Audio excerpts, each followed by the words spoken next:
Welcome back to Well. Today, we are talking about wellness and bringing joy back into the business of studio ownership, bringing joy back into the business of teaching to the professionals in this industry, and also into the consumer experience. So I've brought on Jessica Maurer, the Director of Education at the Mental Wellbeing Association. If you haven't heard about the Mental Wellbeing Association, you've got to check it out.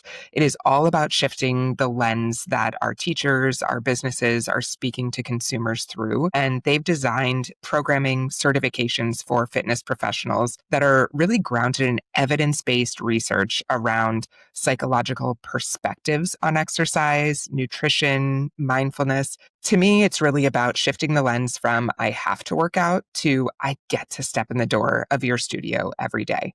I met Jessica at a conference where she was speaking. She blew my mind. She was absolutely a crowd favorite. And I love that she was able to come on and join us to speak about how we can bring joy back to all of our businesses. I am just so grateful you took time to be here with us today. Welcome to the show, Jessica. Thank you. Thank you so much for having me. I'm really looking forward to this conversation. Yeah. Well, I'm just amazed at your background in building programming from Fit for Mom to where you are now, Mental Wellbeing Association, just so many different things in the world of fitness and wellness. Tell us what you're up to in this world of wellness today, and what are you working to achieve in your current role? I love this question because I get to talk about joy, which is Yay. really what I'm super passionate about right now. I help fitness professionals and organizations and businesses find that joy that they've been missing, whether it's through clarity, whether it's through structure, or maybe it's just through connecting back into your why. I really help educate the fitness industry on why those things are so important for growth, not just for their own personal growth, but for professional growth as well. I like to say that I help people go from feeling overwhelmed to feeling organized.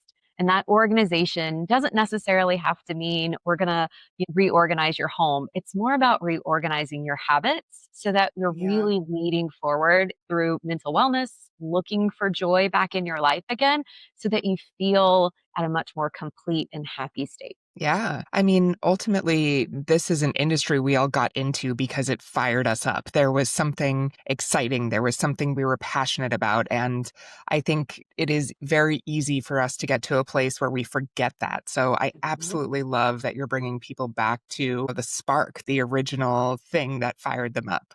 When we were talking about this podcast and really what we would discuss, what people are interested in hearing, I kept saying the word mental health, and you actually corrected me and said, no, I work in mental wellness, and I guess, had never thought about the difference. So can you talk to me about that? And are there different kind of pillars in each? I would love to. So there is a difference between mental health and mental wellness as we see it at the Mental Wellbeing Association. Mental health is a diagnosable, treatable condition or disease, whereas mental wellness is something everyone has. So we like to look at mental wellness in terms of happiness or sadness or languishing Mm, and flourishing. It's much more about how you feel in the moment rather than the condition you might have. So, mental health, a lot of people say, well, I don't have a mental health issue or I don't have a mental health illness or disorder. And I can say, but you have mental wellness. Everyone has mental wellness. And it just right. determines how are you proactively cultivating happiness in your life. And there are four pillars that we really hone in on at the Mental Wellbeing Association, and that's movement. It can drastically increase and decrease your mental wellness.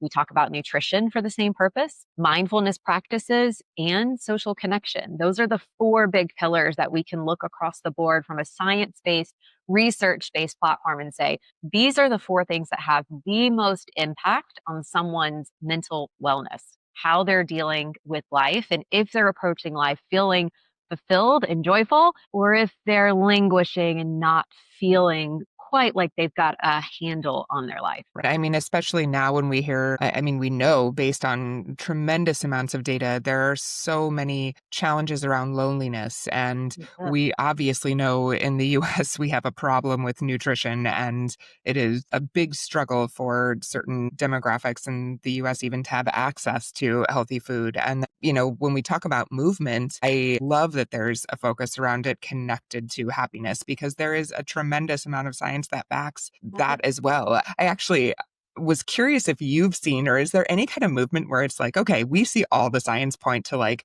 walking is the best thing for you, or lifting heavy weights, or doing Pilates. I mean, I imagine people are trying to figure out how to hack the system and figure out what the best thing is. So, any insight there? You would think, right, that there's like this one overarching genre of fitness that has the most proof behind it. But really and truly, if you look at the 10,000 studies that have come out about exercise and its relatability to mental wellness, there isn't an overall winner. The winner Mm, is whatever someone's going to do.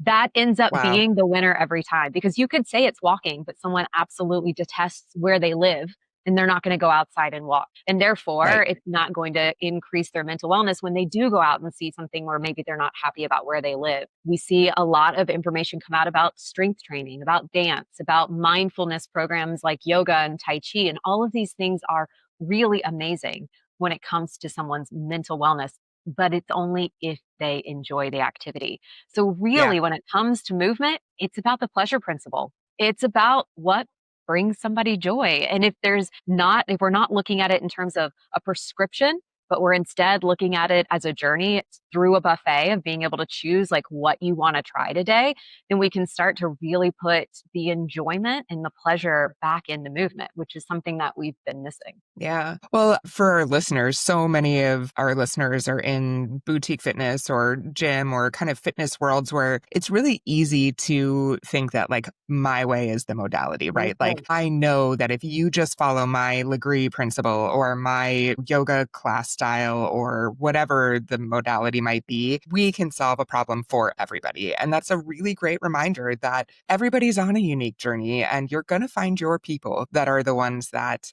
really do find tremendous joy in what you do. But there are going to be plenty of people that are like, this really doesn't hit the mark for me. I'm so glad you brought this up because this is such a cool psychological principle that people have been studying over the last 25 years, and it's called the false consensus effect. It Mm, means that basically you assume what you like is what everyone else likes. So we yeah, automatically think what we enjoy, we put that onto everyone else. And we're like, oh, right. well, I enjoy roller skating. So you're going to enjoy roller skating. And most people are like, absolutely not. I don't like to be out of control. Oh my God, I love cycling. You are also going to love cycling because I like it. You must like it. And that Right. false consensus effect can get into our heads. And that's another place where we start to look at other boutiques, fitness studios or gym chains or personal trainers, and we start to think of them as competition because they're taking our people.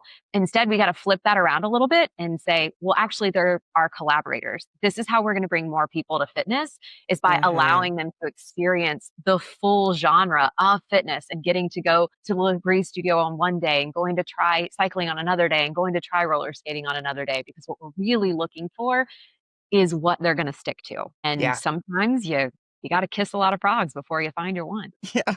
And it's hard to believe that you're a frog if you're a business Mhm. owner because Yeah. you believe what you do is so incredible and you put so much, heart and effort and energy behind it and you've heard the success stories, but ultimately you could be somebody's frog and we just have to be okay with that. Absolutely. And sometimes the perfect customer for you will walk in your door, and then sometimes the energy vampire will walk through your door. The one that you're just like, I don't know if this is the right fit for you, and you're sucking all of my energy and time away. Let me match make you with someone who is your dream person, is your dream Right. modality. And if we start working more in a space of like, hey, let's collaborate, let's work together, let's make sure that we understand what all of the other boutiques around us offer so we can be that matchmaker. I mean, who doesn't look back onto the person who matchmaked them with their partner and say thank you? It's the Right. same mentality here. I love that. And this pod is about joy, bringing joy back into the role of business ownership or management or being a trainer, being a teacher in a studio. And I think so much of what robs us of our joy is this constant competition and thought that we're comparing ourselves to other people that ultimately could be the perfect match for your energy vampire. I love that lens to look through. Yeah, absolutely. And when you start to get in that space where you're constantly looking at others as competition, you get closer and closer and closer to that dreaded burnout phase because all Mm, you're doing is chasing your tail, trying to get new leads and new leads and new leads. And you start to overwhelm yourself with too much of that feeling of not being enough.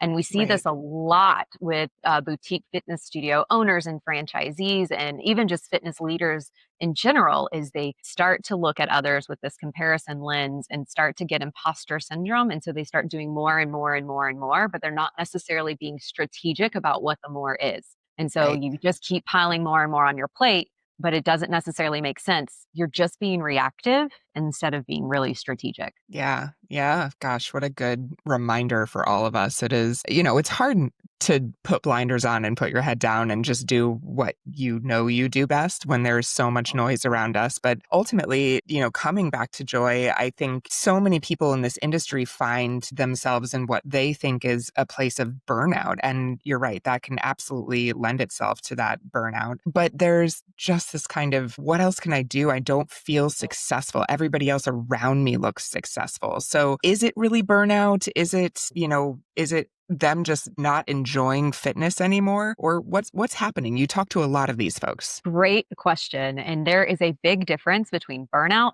and boredom. And often when Mm. I'm dealing with leaders, we have to get to the heart of the problem. You feel stuck, you feel tired and stressed out.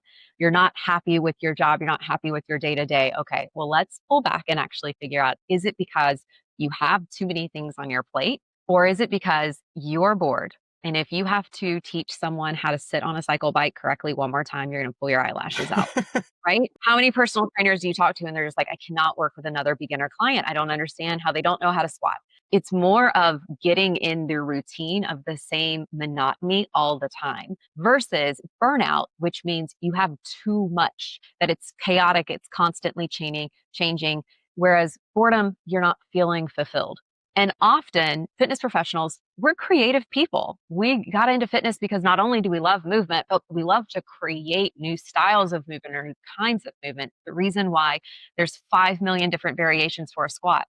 A squat is a squat is a squat. But we as fitness professionals could be like, oh, you can do this, or you can do this, or you can do this, because we're Yeah. innately creative. So when we stop losing that creativity, we get bored. And oftentimes we as fitness professionals will say, I'm burnt out, but it's not burnout, it's boredom. And when I Boredom. when I deal with a lot of clients that are hitting that wall, we have to go back and figure out, why did you get into fitness in the first place? If you were to go back and talk to yourself as you started in the fitness industry, that very first year, what was the thing you loved the most? And then how can we bring that back? I was sharing with you before, I'm working with this great gym chain in Alabama, and the leader is just feeling just so stuck. Like she's just kind of going through the motions. She's not finding joy or happiness in it, and nothing feels like it's good anymore because she's in this rut. Then we said, okay, well, if you could go back and talk to your 18-year-old self who was first going to teach your very first step class, what was so amazing about that time? And she loved the music part. It was about making mixtapes and recording songs off the radio and finding things that she could like mix together. Okay, great. Well, that's what we're focused on this month. This month, instead of creating new class constructs or new flyers or new Instagram posts, we're just going to focus on playlists. How can we get you back into what you like the most? Yeah.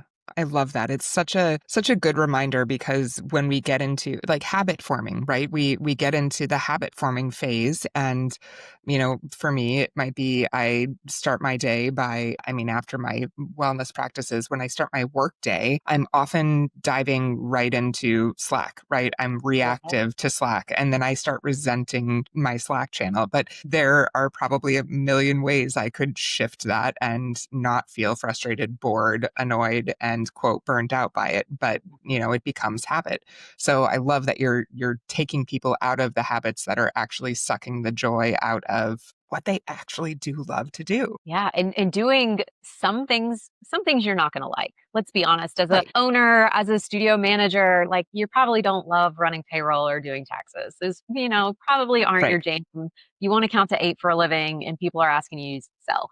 And so in those certain cases where you have to get it done, we have to start talking about delegation. It's much more advantageous for you to spend some money to have somebody else do what they're good at so that you have the time and space and energy to do what you're good at. Yeah. Yeah. The strengths finders mentality is absolutely at play. And I know it's one of those things where studios are often nervous about spending money when it's something you could do. But the ROI always shows up when it puts you back in the seat of doing what lights you up, where your strength is. And your clients feel that when they feel like they walk into a place where everybody is happy and fulfilled and loves what they do, there is an energy, there is a vibe, there is a feeling that's irreplaceable. And that's the most referable thing out there. Speaking of referrals, most of the time we spend our efforts on getting new people in and new people in and new people in. And that's another thing that can really lead to feeling overwhelmed because you're Mm, constantly in a state of selling. When instead, we have to start flipping the script and talk about retention. How can you keep the people that already know, like, and trust you happy? And if they see you and you're not happy, then they therefore are not going to feel like this is a place where they can fit in, can belong, and find their own right. mental wellness, right? So monkey see, monkey do. They see you, you're stressed out, you're not happy, they feel the same, they leave. Instead, flipping our focus of how can we keep those people feeling like this is their found family, this is their safe space, this is the place where they can come feel energized. And that comes from your interactions with them. Are you Yep. displaying to them that they are enough? Or are you displaying to them that you always need new people to? Oh, I really like that. Gosh, what a good mindset to have. And again, there is that energy. There's a vibe, there's a feeling that people get. We talked briefly about social media and just how it's impacting this industry. And I think the level of enjoyment in this industry, because there's a tremendous amount of pressure to constantly be producing content and, trends that are happening out there. I'd love to hear your take on how social media is impacting joy. I mean, businesses in general, trainers, coaches, teachers, and is it a good thing? Is it a bad thing? How can we help? It's definitely a double-edged sword, right? On one hand, social media is great for like building your brand awareness. It's good for inspiring you. It's a quick way that you can learn a little bit of new education in an entertaining way. However, it really does fuel comparison and it makes Yeah, you fight that perfection gremlin that's in your mind, and it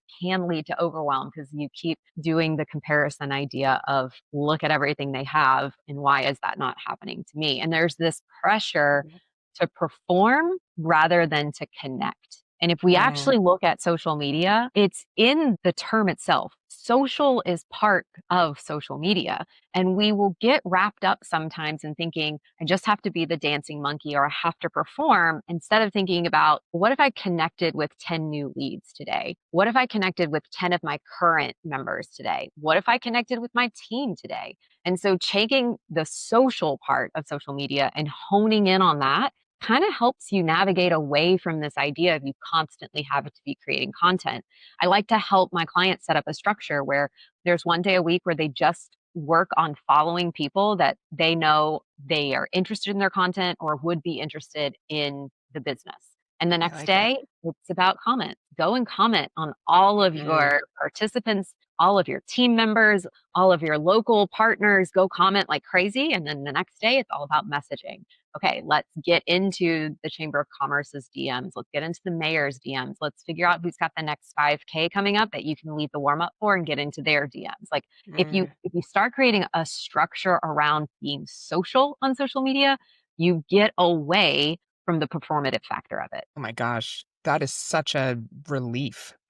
I mean, I just think about it in terms of what we constantly have to give on social media in terms of content in order to stay relevant. But you're right. Like, think about how it feels when you get a comment. Think about how it feels when you see a DM. And if it's a genuine, authentic, I care about you, I'm interested in you comment or Mhm. DM, it's amazing. Gosh, everybody out there listening, spend a day commenting, spend a day DMing, just shifting that a little bit is great. Be social. That's what it's for, right? It's for you to Yeah. be social. So go be social. I love this post right now that's going around on Instagram of a perimenopause music festival. And this Oh woman my made this God. fake flyer and had like the classic angsty girl people headlining. And Alanis Morissette commented and was like, let's go. Oh my God, yes, I'm in. But you are the Alanis Morissette, right? Like you as the gym owner, as the instructor, as the personal trainer, you are Alanis Morissette. And so if you went and commented on someone's post, like it makes them feel so incredibly loved and special. And people therefore then talk about it. Hey, Yeah. did you see where this person commented on my post? Just like I shared that information with you about Alanis, they're sharing that information with their friends.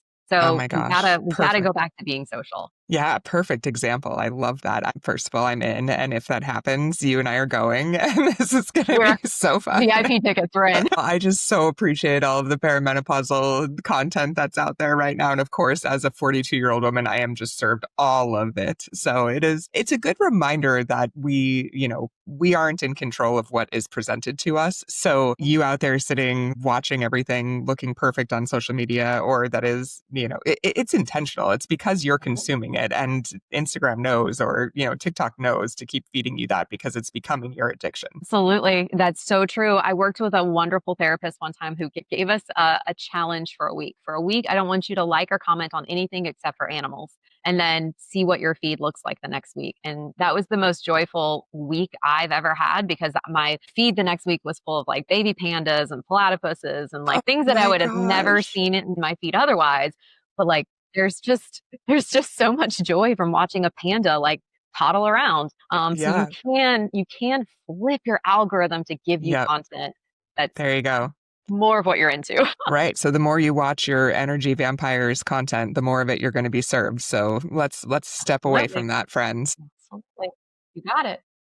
Oh man. One of the things that I think actually, so when I met Jessica, she was speaking at this conference and she had this awesome slide. And I wish everybody listening could see it. But you were talking about how this industry has such an identity crisis, like how people think about us, how consumers think about us. And Mhm. you had said, I don't know if you want to tell the story, but basically you typed into AI like workout or something. I went to Canva because I was like, I don't even want AI to create this. I want this to be on a platform that other personal trainers or group fitness instructors are using. So I used Canva, and I went into images and I typed in personal trainer, and I got three incredibly horrific photos. One of Oh no. a woman who was sitting in just a bra top and shorts and was eating a hamburger, and her personal trainer was behind her about to smack her head. Like his hand is in the middle of this movement to hit her, because she's sitting there on a yoga mat, in workout clothes, but eating a hamburger. And the next one is about this personal trainer with his hands on his hips, and he's looking very, very sternly at a girl who's like trying her best to lunge. And it's all about how consumers think of the fitness industry. And we know this is how consumers think about us because, one, there was a director on that photo shoot who had to say, this is the shot I want. There was a set designer and there were two models, and they all went, great idea. Let's do Yeah. this. And the pictures that I showed during this presentation were all different settings and different creators. So it wasn't like it was one photo shoot. It was three different ones. And I didn't have to scroll very far. They're on like the front page of Canva. And so it really Wow. shows how consumers think of personal trainers. They associate not just personal trainers, they associate fitness with punishment, with guilt, and with Mhm. shame. And that is how fitness has been sold for the better part of 3 decades at this point. We can look at Biggest Loser as where we really hit the height of fitness being seen as punishment. But we have perpetuated that statement by doing things like turkey burn and sharing Mm. content about you've got to run 3 miles to burn off a Butterfinger at Halloween. Oh We've my God. perpetuated this statement of, hey, you only exercise when you've done something wrong. And instead of being like, hey, you exercise to feel better right now in this very moment. It's not about what's going to happen in 7 weeks. It's not about you losing weight in 7 weeks. It's about you feeling better in the moment, right when you get done with that workout.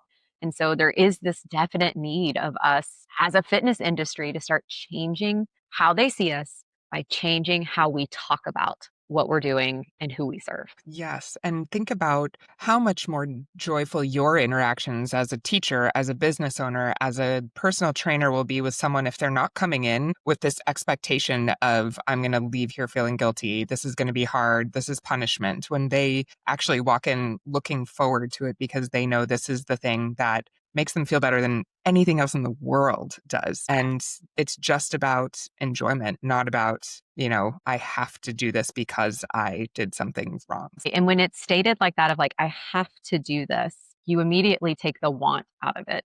And so we need to flip that script a little bit and teach our clients that it's you want to be here with us. It's not that you have to, it's that you want to. And when it becomes a want, it becomes a desire, it becomes part of that joy factor because you actually do want to be in that space or doing that movement style. And it kind of goes back to what we were saying before of like, How can we help people find their fit in fitness? Yeah.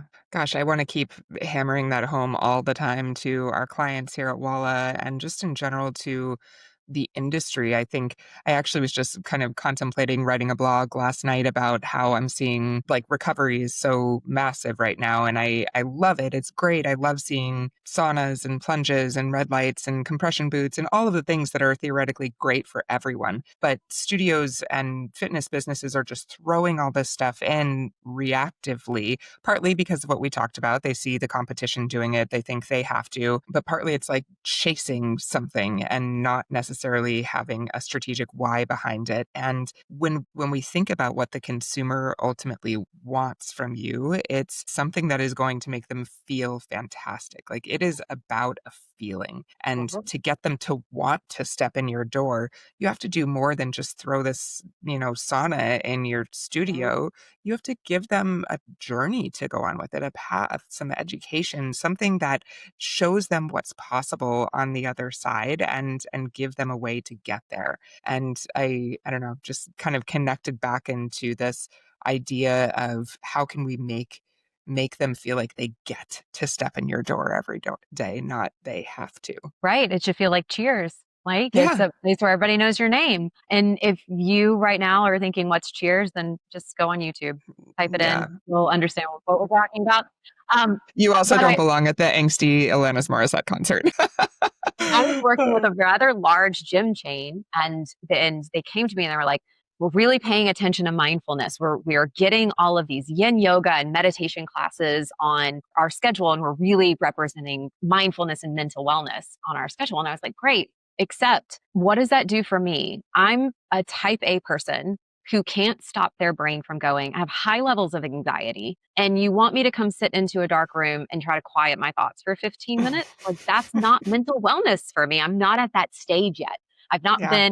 I've not practiced enough to get there. And so, yes, it's wonderful that you're offering that to people who are at that stage in their journey. But what about me where I'm so tightly wound up that I can't even possibly think of going into a yin yoga class? And also because I've been told my entire life that the only way that I'm going to get in more shape is cardio, cardio, cardio, cardio. So how Mhm. are you going to get me to unwind and lay there? Because that's not a workout to me. I always think it's so interesting to have these conversations with people because when they think about mental wellness, they immediately just go to great dark room meditation. And you're like, Yoga. Yeah. well, yeah. And you're like, well, actually, mindfulness is about being in the present moment. It's not necessarily about closing my eyes and escaping. It's about how does my body feel right now? And so if you really want mindfulness training, your instructors and your trainers need to understand how to cue mindfulness. It's about having mindfulness moments in your cycling class. It's about having mindfulness moments in your HIIT class. It's about asking people to reflect on your breath, your biceps, how do your feet feel right now? And then there's the fun part. It can be puppies and Pilates. It can be goat yoga. It can be glow in the dark Zumba classes. Anything that gets them to go, oh, the only thing I'm paying attention to right now is what's happening in this room. What's happening right now. That's mindfulness, not Oh, close your eyes and go breathe for 15 minutes. well, that's a perfect segue into the work you're doing at the Mental Wellbeing Association because I think we talked about this briefly, but personal trainers at least have to continually get education credits and are constantly having to keep up to date on different certifications. A lot of teachers get their certification once and learn something a decade ago and then just keep teaching. There's no requirement or standard set in the Pilates world or the yoga world or whatever it is to require that people adjust, adapt, and evolve as teachers. And this is a perfect, from what you've told me, the Mental Wellbeing Association is a perfect way to weave a whole new holistic approach into your style of communicating with your clients. So tell us all the things. Absolutely. We're really looking at a way to stop seeing people as numbers of just counting how many are coming through your doors, but instead looking at people as humans, how to keep them there for a longer period of time. And so the Mental Wellbeing Association created a 20-hour certification that really teaches you how you have a positive or a negative effect on your clients' mental wellness, their own mental wellness journey, as well as your own. We focus a lot on the science of movement, nutrition, mindfulness practices, and social connection. But it's not just about being able to quote science and research, it's about how do you implement it. So, throughout the course, while we give you the big science from the best academics that are working in the field. We then follow it up with a fitness professional who essentially translates what that means for you. So here's all the information about movement. And here's the information about single dose movement and pleasure principle and dual mode theory. Okay, these are all great, but what does that mean to you as a manager, as a franchisee, as someone who's instructing at a boutique or a large chain fitness? How do you translate that into working with clients? And we find that that's really important when we get to some of the stickier conversations like nutrition or social practices. How do you coach someone in a way that really helps advocate for their well-being? And that's what this certification does. In addition to those four pillars, we spend time talking about creating safe spaces. Mm, What can you say that turns someone off? Or what can you say that brings them in closer? And how can you use those skills of acknowledging your body language and the actual verbal language that you're using that helps increase retention? Overall, that's what the entire certification is about. How do you increase retention? How do you keep people to stay with fitness for longer? Because what we're seeing right now in the industry is about a 6 to 8 week turnover. We keep clients for about 6 to 8 weeks, they leave. sad. Okay, it is so sad. How can we change that?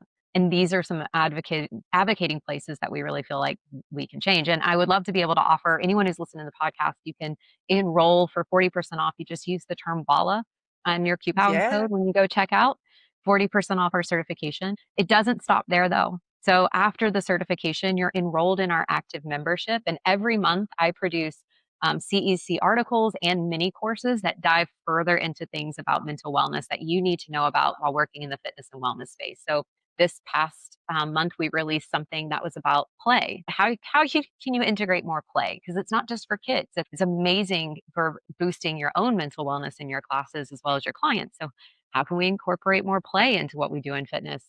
We did a deep dive into the nervous system because, again, out on social media right now, all you're hearing is cortisol, cortisol, cortisol. And people Mm, keep throwing it around, but no one knows what it actually does. So we did a deep dive of, hey, this is actually the information you need to know.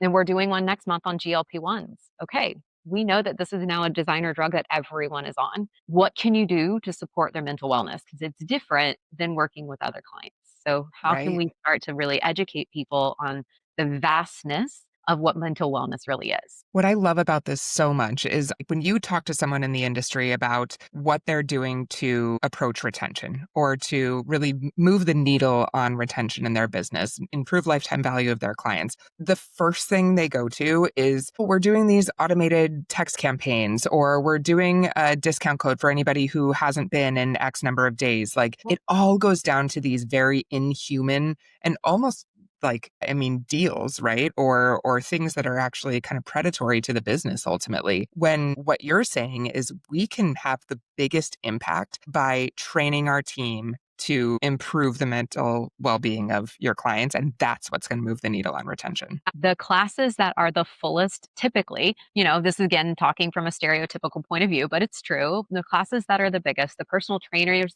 who have the largest rosters are the ones who can tell you about every single member that they see. They Mm, can tell you their name, they can tell you about their kids, they can tell you what car they drive, they can tell you some sort of fact about that person. And it starts with the name. And we really advocate for studio owners and managers to train their instructors and personal trainers on the soft skills of being a human and communicating with other humans. And that's really what this certification helps people understand is how just by knowing someone's name can instantly make them feel like they belong in the facility where they're at. such, I mean, underline that Yeah. statement a million times. This is what we all need to remember. And I think we all assume it's happening in our businesses. And Mhm. then, I mean, have people secret shop them. I promise you, not every teacher is doing it. Like it's just one of those things that has to be consistently trained and reminded. And having these programs like what you're offering is just such a great way to invest in your team, too, because this is their success as an individual, as a professional in the fitness world, too. And what I love doing is going into studios or into gyms and helping the staff understand what little things they can do. There are just four little things that they can integrate into their life right now and into their training sessions or into their group fitness sessions right now that will immediately increase the amount of clients who leave the class or leave the session feeling better. And they're just tiny little tweaks that we can start doing. And so I love going into facilities and doing cultural retreats. Okay, let's talk to everyone from the front desk person to your social media manager to the person writing those emails and text messages that just automatically go out. Let's get everybody involved so we're all using the same language. And that language ultimately comes back to, hey, we are the place full of happiness and joy, and you feel seen, and this is your found family. We can really help just kind of tweak little minor things that you have within your culture to really advocate more for improving the mental wellness of your team, which helps your own retention. Because we didn't even talk about I fitness know. professional retention. Whole Holy cow, nother that's a whole nother conversation. one. Right? Absolutely. We can dive into that. But it will, cultural events like this where I get to come in and speak is really about developing their own soft skills, but then turning it into a way that you use mental wellness in order to retain your current clients. I don't know if we can get better than that, guys. That is exactly where we wanted to go with this podcast. Jessica, I'm so grateful you took the time to speak with us about this. I think it's something that's easy to ignore in our businesses. If, we just keep plugging along. That's, the American way. We just like put our head down, do our job, and we don't deserve that, especially in an industry where we are so dedicated to serving others. So thank you for the reminder on how to bring joy back and for all of these amazing ideas and tools. For those of you listening, absolutely check out what they're putting out to the world, just so you've got not only this retention lens and help the business, but to bring joy back to your team. Thank you. Thank you so much for joining us today. Thank you, Laura. I really appreciate it. All right. Have a good one. See you next time on Well, Well, Well.